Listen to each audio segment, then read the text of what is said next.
Bueno, a todas las personas que nos están escuchando en este momento, pues que sé que muchos están fuera de su país, no necesariamente venezolanos, sino de múltiples nacionalidades que están ahora mismo viviendo en otro lugar, pues ánimo, ánimo y trabajo duro que al final las dificultades siempre se superan.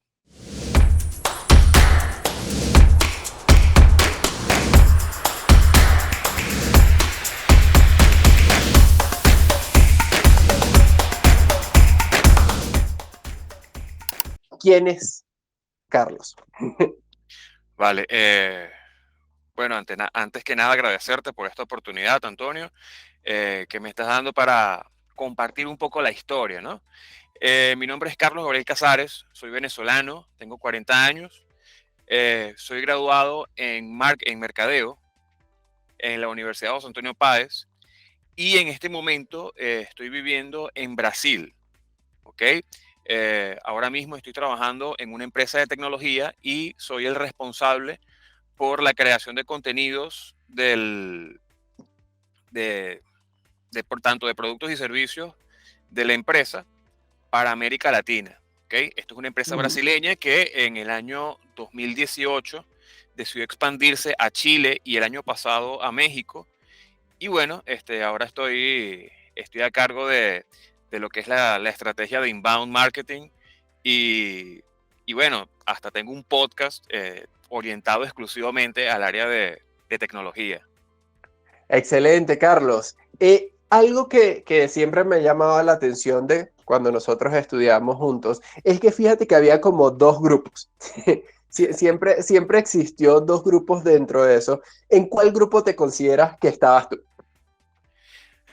Mira, yo soy un espécimen interesante dentro de lo que fue los que estudiamos mercadeo en esa cohorte, eh, porque yo venía de otra carrera. Yo estudiaba arquitectura, yo no me pude graduar de arquitecto y definitivamente fue un experimento bien interesante entrar en el mercadeo desde el punto de vista académico, porque yo ya trabajaba más orientado hacia la parte comercial que hacia la parte de arquitectura, entonces era lo lógico que me desviara desde el punto de vista de carrera.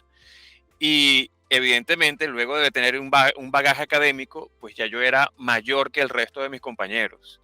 Y, pero mira, yo me consideraba buen alumno, pero también era de los que se mezclaba y rumbeaba y participaba de las actividades. Entonces, vamos a decir que yo soy una mezcla de varios perfiles de estudiantes, tanto del ratón de biblioteca como el socialité que va para las fiestas y lo invitan a las casas de los amigos y ese tipo de cosas. Sí, eso era algo muy particular de que, ¿qué pasa? Obviamente nosotros, mi grupo estudió en la mañana prácticamente toda la carrera. Cuando la PAES hace esos últimos semestres, que a juro tienes que ver clase en la noche porque si no, no te funciona nada, uno empieza a ver a otras personas que se habías cruzado por los pasillos, pero que empiezas a ver sus historias y es como, oye, mira, ya son personas que han cursado otra carrera o es su segunda carrera o inclusive ya muchos años trabajando y quieren en este momento especializarse. ¿Cuál ha sido tu error más grande? ¿Cuál ha sido mi error más grande? Mira, puede sonar cliché, pero yo siento que no hay un error tan grande en mi vida como para resaltar. Y vaya que he cometido errores. He tenido errores desde el punto de vista personal en lo que respecta a pareja, en lo que respecta a familia, incluso errores profesionales. Pero ahora mismo, haciendo una retrospectiva de todas esas cosas, siento que de no haber ocurrido esos errores o esas etapas difíciles, hoy día no estaría en el lugar donde estoy, ni tendría la vida que tengo en este momento. Por ponerte un ejemplo, una de las situaciones más traumáticas de mi vida fue mi divorcio en el año 2015. Okay. Y, y durante mucho tiempo yo me di con el látigo y me culpé muchísimo por lo que había ocurrido en ese momento. Evidentemente cada quien tiene una alícuota de responsabilidad, pero digamos que me autoexigí mucho más de la cuenta al respecto.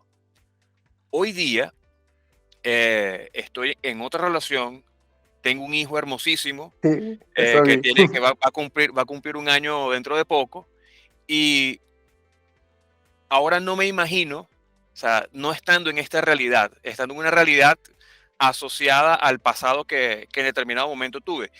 Y puedo decir que me siento feliz de poder haber cometido esos errores y de que mi vida tomara el curso que toma ahora, porque me siento contento, me siento pleno y a gusto.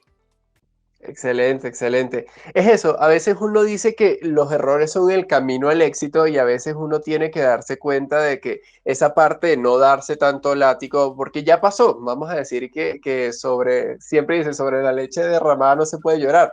¿Por qué? Porque ya es algo que sucedió, es algo que si lo vemos en retrospectiva, obviamente ahí uno lo sufre, lo siente, le duele muchísimo, pero al final es ese puente para que llegues a cosas nuevas. Entonces, a partir de eso te voy a hacer una segunda pregunta y es, ¿por qué te fuiste del país? ¿Qué te hizo elegir Brasil y específicamente la ciudad donde estás y qué fue lo más difícil de ese proceso?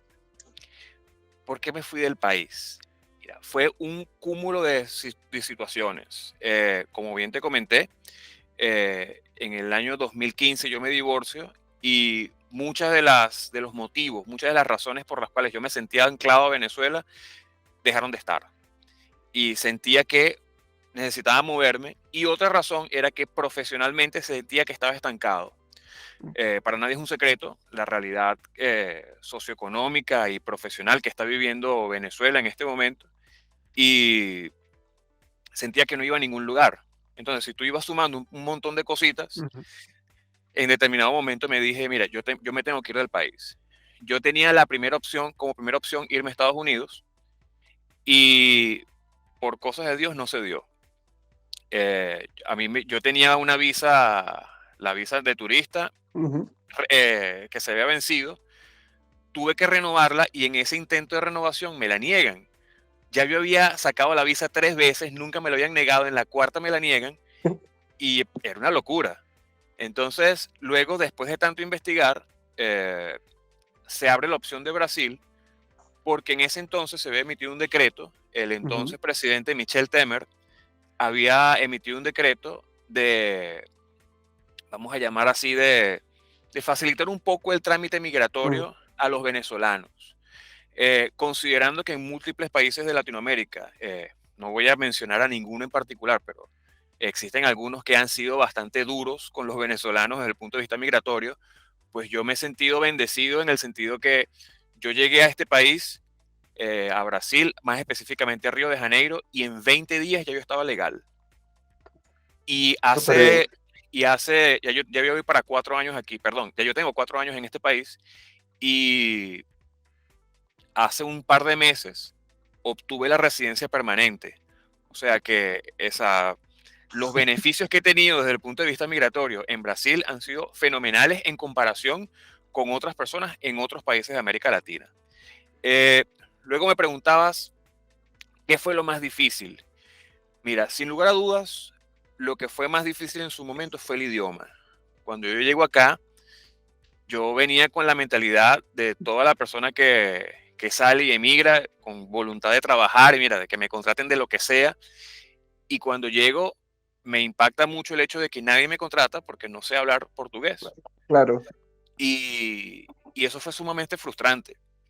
Recuerdo que tuve la oportunidad de ir a unas clases de portugués gratuitas en una acción conjunta que tenía la Universidad del Estado de Río de Janeiro Ujú, con una asociación católica llamada Cáritas, ok. que existe a nivel mundial, pero acá específicamente se ha enfocado mucho en trabajar con personas, con inmigrantes en situación de vulnerabilidad, no solamente refugiados.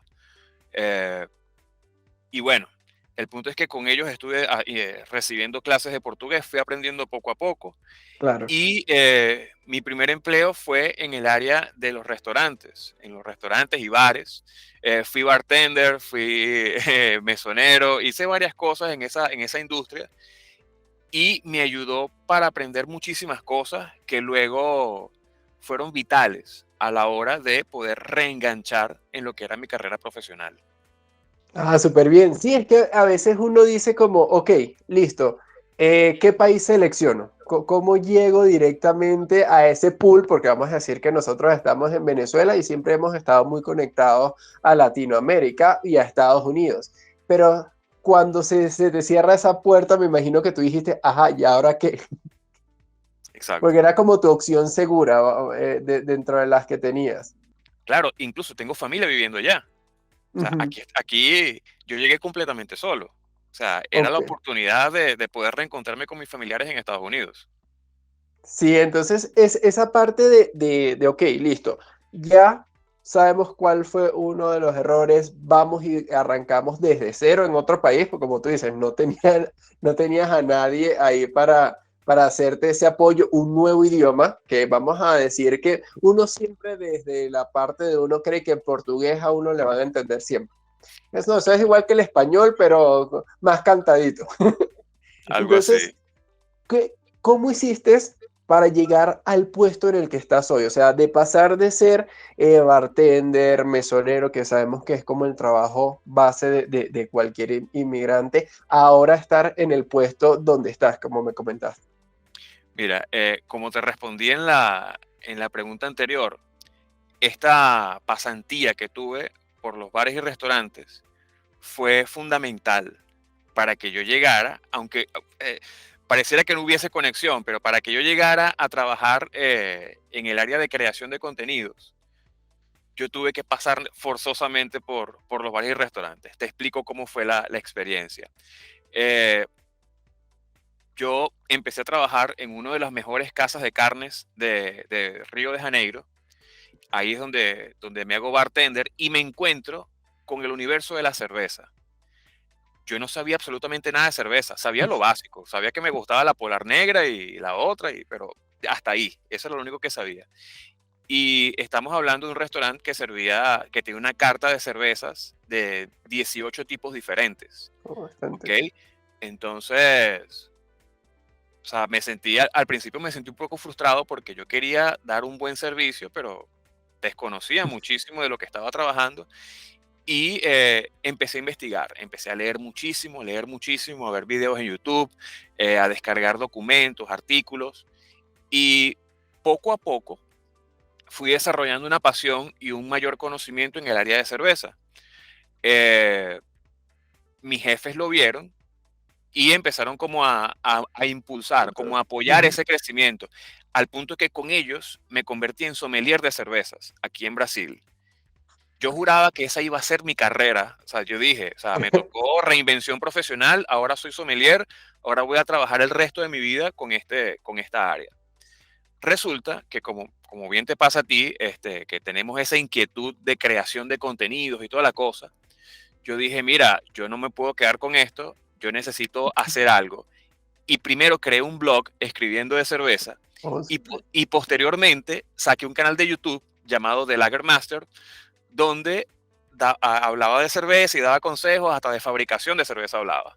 ujú. Y el canal empezó a crecer, empecé a tener una audiencia bastante significativa dentro del nicho, porque entendamos que para lo que es la cerveza gourmet, eh, no es No hay, como, o sea, ciertamente hay millones de personas que beben cerveza, pero cerveza gourmet es un nicho bien específico, ¿no? Entonces empecé a tener bastante notoriedad, ya la gente me conocía en países como Argentina, en Chile, en México, y fue una experiencia maravillosa hasta que llegó algo llamado la pandemia. Hizo que cerraran los restaurantes y ahí empecé a ver el problema de sustentabilidad. Tenía tiempo para producir contenidos, pero lo que no estaba era produciendo dinero para llevar a la casa. Entonces ahí tuve que inventármelas y tuve que dejar un poco de lado ese proyecto, tanto escribir los artículos como hacer los videos. Y eventualmente eh, sale una vacante. Yo estoy ahora mismo ujú, trabajando en una empresa de tecnología. Nosotros, para hacer el cuento corto, apoyamos a empresas en el ujú. proceso de transformación digital para pasar de servidores on-premise o servidores físicos a la nube, ¿sí? Ok. Más específicamente a la nube de Google Cloud. Eh, surge una vacante para creación de contenidos en español en Brasil, cosa bien interesante. Y cuando me entrevistan, me dicen, pero tú tienes algún portafolio, algún background de creación de contenidos. Y lo que mostré fue lo que hice con la cerveza y les pareció genial y me contrataron por ello. Sí, a veces uno no se da cuenta de las vueltas que da la vida de que, ok, cómo se conecta, como decía Steve Jobs, o sea, uno solamente puede unir los puntos hacia atrás. O sea, que tú tengas esa posibilidad de decir, mira, hoy estoy trabajando aquí, pero para llegar a este punto, primero tuve que hacer un blog y un canal de YouTube sobre cervecería, y antes de eso tuve que ser mesonero, y antes de eso tuve que haber emigrado. Entonces, esos puntos a veces uno hacia adelante es muy difícil proyectarlos, pero cuando uno se da esa vueltica al pasado, y me alegra mucho, yo te iba a preguntar casualmente ese tema de creación de contenido, porque yo te conseguí tu perfil, fue por eso, por el tema de la cerveza, y después fue que por LinkedIn y su algoritmo macabro terminé consiguiendo tu perfil y vi ese tema también que estabas trabajando con temas de Google Cloud. A partir de eso, te quiero preguntar, Carlos, ¿qué consejo le darías a la persona que quiere emigrar? Mira, el consejo que yo le daría a la persona que quiere emigrar es ponerse en movimiento. Ponerse en movimiento no necesariamente significa dejarlo todo ya y salir mañana, ¿sabes? Es dibujar un plan. Dibujar un plan porque en la medida que tú estás en casa lamentándote todos los días porque las cosas no se te dan, porque te gustaría tener un mejor trabajo, te gustaría tener una mejor condición de vida y estás constantemente quejándote, hay algo dentro de ti como que se va quemando, ¿no? Mm. Y, y te empobrece desde el punto de vista espiritual, desde el punto de vista de experiencia de vida.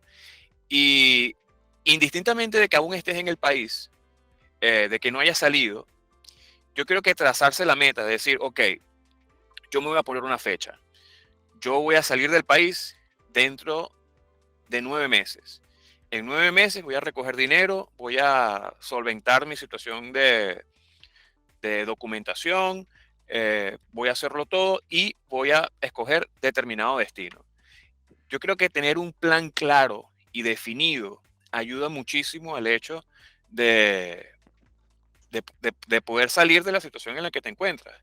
Porque, o sea, yo sé de mucha gente que emigró porque todo el mundo se estaba yendo, pero Ujú. no porque realmente lo hubiese querido.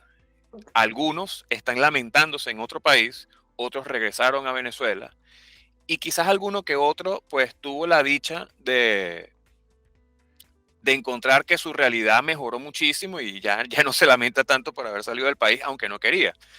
Eh, pero por lo general, quien se va con una meta clara, quien se va con un horizonte ya determinado, definido, pues digamos que puede enfrentar las dificultades con una fortaleza mucho mayor, porque está claro de que lo que le va a venir no es chévere. O sea, vienen dificultades. No se Ujú. trata de abandonar todos los problemas, vas a sustituirlos. Tú vas a dejar de tener unos problemas que tenías en tu país para obtener otros problemas que vas a recibir en el país de destino. Entonces, yo creo que hay que aclarar el plan, hay que sincerarse y hay que ponerse plazos. Listo, excelente, muy buenos consejos, Carlos, porque es eso, a veces uno cree que emigrar es una solución milagrosa, o sea, que ya uno agarró, montó su maleta, llega al lugar y listo, los problemas que tenían se desaparecieron y lo que tú dices es excelente, pues no es que desaparece, es que los cambias por otros que al principio tal vez van a ser un poquito más grandes, pero poco a poco los vas a ir solventando. Y a partir de eso, Carlos, te quiero hacer una pregunta que no estaba ahí en el cuestionario y es qué tuviste que sacrificar o dejar atrás para seguir tu sueño y estar en este momento donde estás. Mira, sacrificios. Mira, el principal sacrificio es estar lejos de mi familia. Ese yo creo que ha sido el sacrificio mayor por excelencia. Incluso ya en estos 4 años he perdido a dos familiares. eh, ya mi abuela, ya que vivió una vida plena y descansó finalmente. Y lamentablemente, motivado a la pandemia, también perdí una tía, hermana de mi mamá, que esa sí fue una pérdida que dije que fue como que antes de tiempo, ¿no? Mm. Y el estar lejos, pues representó un dolor superior al que podría haber sido haberlo enfrentado con ellos en casa, ¿no? Eh, ahora, eh, otro sacrificio que yo puedo poner en la mesa también ha sido el hecho de tener que abandonar las cosas que ya había logrado en Venezuela, porque yo también tenía otros emprendimientos en el país. Eh, digamos que profesionalmente en mi área, en mi sector, yo era conocido. Yo en Venezuela trabajaba en la industria marítima. eh, Trabajábamos ofreciendo servicios a embarcaciones en el muelle de Puerto Cabello, que es mi ciudad natal, Ujú. y digamos que no estaba forrado en plata, pero era alguien respetado profesionalmente. Claro. Y tener que salir y dejar esa seguridad, porque a fin de cuentas tu reputación laboral es una seguridad. Mm. eh, Porque sabes que eventualmente no tienes dinero, pero sabes que eventualmente alguien te va a contratar. Tener que abandonar todo eso y salir a atender mesas en otro país, pues fue un golpe duro y sin lugar a dudas es un sacrificio. Pero, eh, como lo comentaba anteriormente, o sea, cuando tú pones las cosas en perspectiva y tú dices, esto simplemente forma parte del camino, te das cuenta que no vas a estar toda la vida teniendo mesas, que simplemente forma parte de la experiencia y que eventualmente, dependiendo del trabajo duro, vas a llegar al punto profesional en el que debes estar. ¿Y qué es lo que más extrañas, Carlos, de Venezuela? Seguimos con el tema, extraño muchísimo a mi familia, pero también extraño esa, obvio, extraño a mi familia, extraño a mis amigos, un poquito, no tanto ya, al principio un poco más, pero extraño algo la gastronomía venezolana. ¿Sabes que ocurre algo bien interesante? Y es que Brasil, de los países de Latinoamérica, yo he tenido la dicha de poder visitar a varios países del cono sur.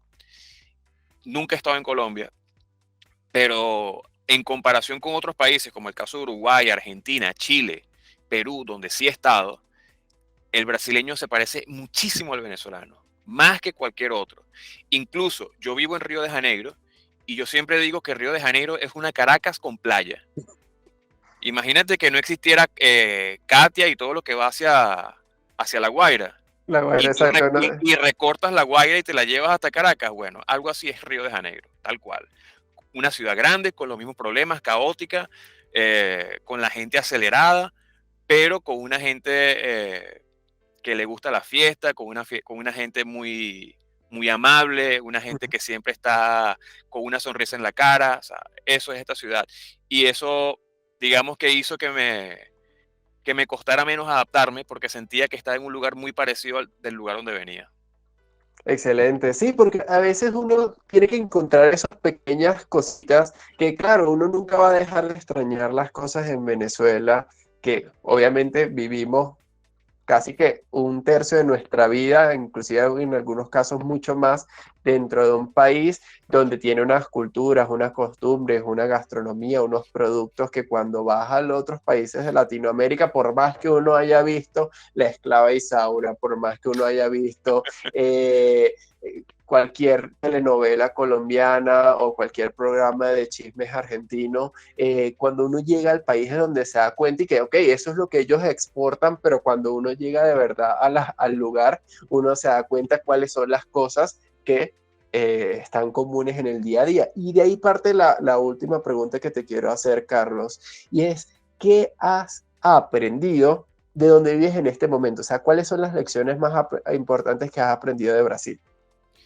Mira, yo creo que por las circunstancias en las que me he desenvuelto, las personas que he tenido a mi alrededor, yo creo que hay varios aprendizajes y el primero voy a decir que es una cuota de humildad. Yo creo que migrar y más específicamente a este país te hace ser humilde, en el sentido que muchas veces tú puedes decir, mira, yo soy profesional, yo no voy a trabajar de X o Y cosa. Y te das cuenta que hay que hacer lo que hay que hacer, pues, y bajarse un poquito del ego y los humos y entender que existen ciertas y determinadas realidades para determinado momento a las que tienes que enfrentar y listo. Eso por una parte. Lo otro es que me hizo estar aquí, me hizo entender también que siempre vas a recibir ayuda. O sea, parte de nuestra esencia como ser humano es ayudar al otro. En determinado momento me tocó recibir muchísima ayuda de ciertos brasileños que fueron como los ángeles que me protegieron durante los primeros meses acá en este país. Y luego, pues a mí me ha tocado hacer extensiva esa ayuda ya con otros hermanos venezolanos que me he encontrado, que la vida me ha permitido encontrarme acá y apoyarles y protegerles y secundarles un poco en su proceso de crecimiento y facilitarles un poco las cosas. Eh, porque yo, por lo menos a mí me tocó una serie de dificultades y cuando conocí a estas personas de las que te hablo, digamos que yo intenté imprimirles un poco de mi experiencia y de, y de todas las cosas que ya había aprendido en este país y de todos los contactos que ya yo había logrado Ujú. para que estas personas se valieran de eso y pudieran simplificar un poquito su proceso de adaptación. Sí, entonces yo creo que la cosa va por ahí. Primero, el tema de la humildad y segundo, eh, entender que no estamos solos y que hay que ayudar al prójimo. Sí, dos aprendizajes súper importantes. Esa parte de ser como la resoltera. Un mentor me lo decía y es que, listo, ya uno avanzó un camino. O sea, ya uno lo que tiene que hacer es como empujar a la siguiente persona a que avance un poquito más de lo que uno ya transitó. Y ese es el sentido de la vida de muchos que tomamos el camino de contar historias. Y es por eso que a mí me gusta hacer estos episodios. Este podcast es más que todo para compartir experiencias. ¿Por qué? Porque muchas veces nos encerramos en nuestra propia mente y creemos que los problemas nada más nos pasan a nosotros. Y bajo esa premisa de cuéntame algo, creo que ese es el saludo más común cuando uno quiere romper el hielo, de cuéntame algo, ¿qué estás haciendo en tu trabajo? Y a partir de eso, Carlos, de verdad que te quiero agradecer por abrirte, por contarme tu historia, por contarme tus experiencias, tus errores, tus aciertos, porque créeme que le va a funcionar a otras personas. Y sobre todo te quiero agradecer también por esa parte de ser esa resoltera de otras personas y de siempre tener abierto la opción de compartir, de siempre aprender. Entonces, ya para cerrar, yo siempre hago un cierre libre, que quiero que me cuentes algo. Eh, bueno, me agarras un poquito fuera de base con esa pregunta, pero bueno, te cuento algo. Dentro de unos minutos voy a escaparme un poquito de mi espacio de trabajo para mi vicio, se llama el Real Madrid. Y Súper bien. dentro de unos pocos minutos es la eliminatoria contra el Manchester City, entonces voy a aprovechar un tiempito libre que tengo acá en la oficina y voy a por un huequito, voy a ver ese parte del partido. ¿Y quién crees que gane? Obviamente yo sé que vas por el Madrid, pero ¿cómo crees que quede el resultado? Mira, se va a jugar en Manchester, así que yo creo que vamos a perder 1-0, pero vamos a remontar la eliminatoria en el Bernabéu.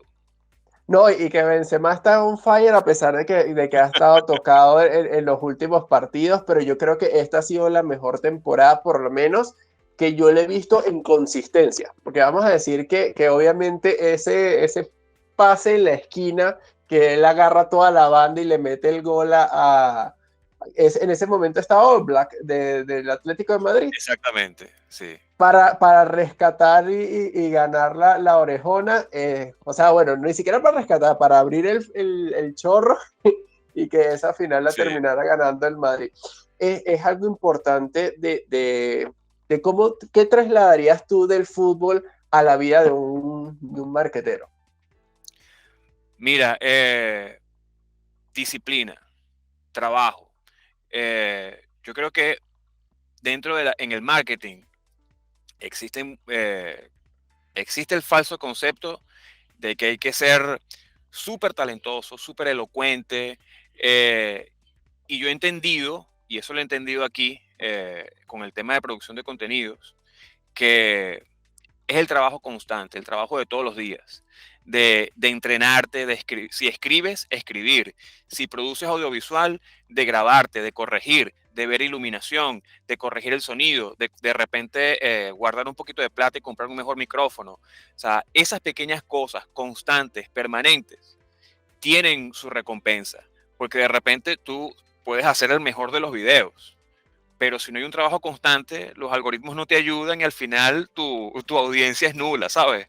Pero cuando los algoritmos, tanto de Spotify como de YouTube, como de tantas otras redes, de Instagram, ve que tú estás montando contenido, existe interacción y que hay gente que siente que es contenido de calidad, el algoritmo te ayuda y te va haciendo un efecto multiplicador. Pues lo mismo ocurre en el deporte.